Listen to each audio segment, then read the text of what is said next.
Hey guys, it's Crystal again, and I am doing discussion board assignment number 2 for the screening interview.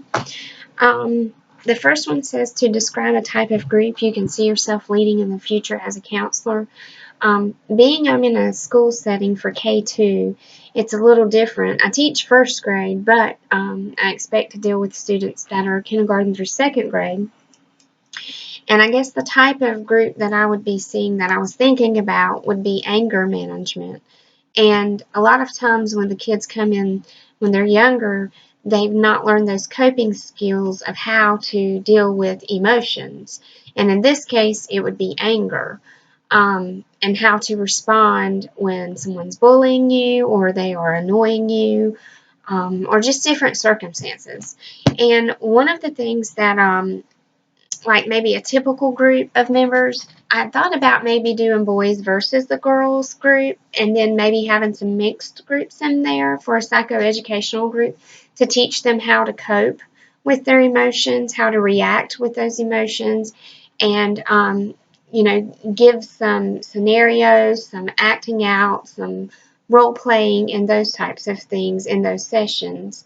Um, Being that it would be those types of situations, if I follow the steps that are outlined for, like, number one, identify the needs and the expectations and the commitment. Um, One of the things that I would really like to do, and I guess this goes along with the screening, is I would have to survey the teachers to be able to know maybe who are specific students that would fit in this type of group. I know the book talks about it in some of the articles, and the YouTube presentation that Dr. DB did, that some people might not fit into this category. It might be where they're just socially awkward and they react, in an ugly way, or they really truly have that anger management problem and issue. So I think one of the things that I would first off is doing is going through their folders. I know we have CUNE folders here at our school that we can look up their history, like when they were born, where they're from, if they're, in a blended family, if they're foster care or wherever, their history, and then also maybe their previous teacher, if I could get in contact with them, just to see what their notes say, and then the current teacher to get maybe a survey of how that student acts in their class, and just to give the information to me so that I can have more data to go on for that student. Um, the step number 2 for the challenges, I would make sure that at this age group, I would give explicit goals and expectations for myself to them, and then vice versa. I would teach and explain like what our end result is, what we need to get out of this. You got to think about their attention span. You got to think about what they're thinking. Just to discuss, maybe just have open conversations those first couple of sessions to be able to introduce themselves, to be able to just get to know them more as a person, just to hear what they say, and then come up with some goals and expectations together, which I think can be done, kind of like we have the classroom mission statements and our classroom rules that we come up with together in our class. I think there could be a way of that we do that with our members in a group, for anger management, to come up with some guidelines for, that group, to make it, have them have ownership of the group. And I printed off a copy of an example of some guidelines, and I thought those were really good guidelines for small group counseling sessions, and it's geared towards K2. And it says all participants observe confidentiality, and I can let them know that, what we say in here is safe with each other. What I say is safe with them, and what they say is safe with me and with each other. We are active listeners. Everyone has the opportunity to participate, and then with this type of population, I would have to really be explicit of, you can't just blurt out. There has to be some specific guidelines, and be positive. And, all participants, all little ones, will treat each other with respect.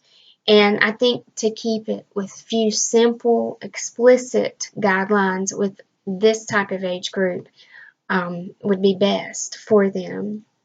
And then to convey information, what I expect for them is to basically be honest. They can share openly.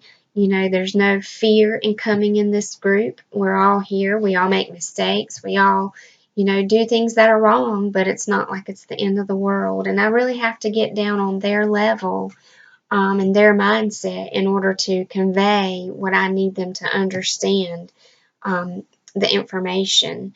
Basically, to keep them safe, I think there should be that clause in there of, you tell me things, but if it's going to harm someone else or yourself, then obviously, I can't just keep it to myself. And, I really do, I have to keep going back to the word explicit to be very open with them, to be able to make sure they clearly understand, because they are 5 to 7 year old students.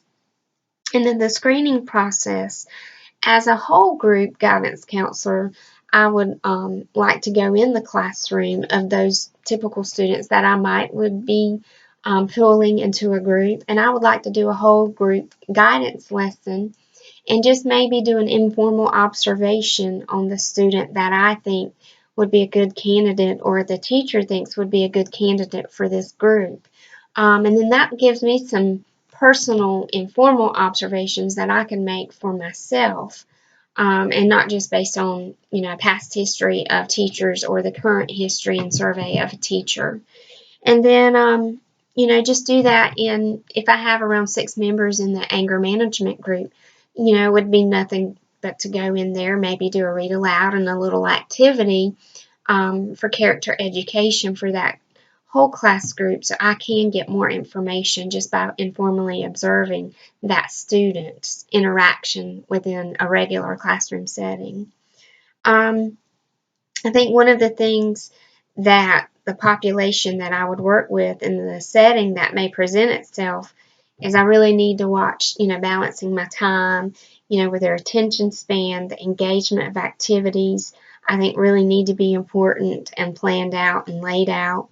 I really want them to be able to take ownership of the class, the counseling group that I do offer, because I feel like when students can take ownership of what they have put together with someone, not versus me giving it to them, I feel like they're able to apply it to them personally and then hopefully see, change for themselves as well as others seeing them change for the positive. I thought about, the types of things that I could do in the small group for this type of group, anger management. I, saw somewhere calm, cool, and collected. I've always heard that saying. And with 6 and 7 year olds, I really think it's important to keep a short but quality keywords in there. I know in my teaching experience, I always pick, sayings that rhyme or that are just really short so the kids can recognize it and keep it, quickly in their mind and be able to say it and know it fluently. Like quick and quiet are the 2 key words in our classroom. One of my guidance counseling small group setting for anger management, one example would be calm, cool, and collected, and give them a meaning to what that means and to help them and utilize that to remember some strategies that when, they're not calm and they're not cool and they're not collected, what are some key short strategy words that they can associate with the words calm, cool, and collected to be able to remember what they have learned in our class or in our small group counseling session. I think, this is a hard concept for anger management because I think some kids, they don't always come in the school setting knowing how to react to different situations. And sometimes, I know for me as an adult, sometimes my immediate response is, I'm immediately emotionally ill about something. And I have to work through that and process that of why am I angry? And to be able to explain that explicitly to children and have them do it with me and work through it and establish goals, I think would be the best way for them. I know that in first grade, you don't always have children that are from that school, so they may not have been there at all, and the rules might have been totally different at a different school. Homeschooled children, they're a little bit different as well when they come into a school setting. So you have all these different types of children who have learned how to react differently in a negative way to different situations. And one might be upset and it lead to anger. One might be immediately angry, but he's okay once he gets it out. And so to decipher those kids of, why are they being angry, or are they staying angry? Is it the best group that they can be in?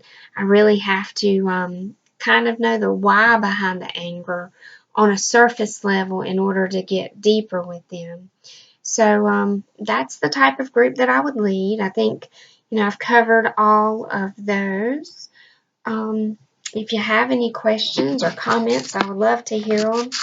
I've been looking at these ideas and trying to come up with some things. So I just want to be able to keep it simple, explicit, and share with the kids, that they are a part of this counseling group, and to help them take the ownership of it, and me facilitate to help them learn that they can change over time, and just me be the one that's guiding them along the way, and giving them some therapeutic strategies on how to respond. So that's what I would do. I hope I've explained it explicitly. I guess that's my key word to be able to do for little children. So can't wait to hear your guys' comments.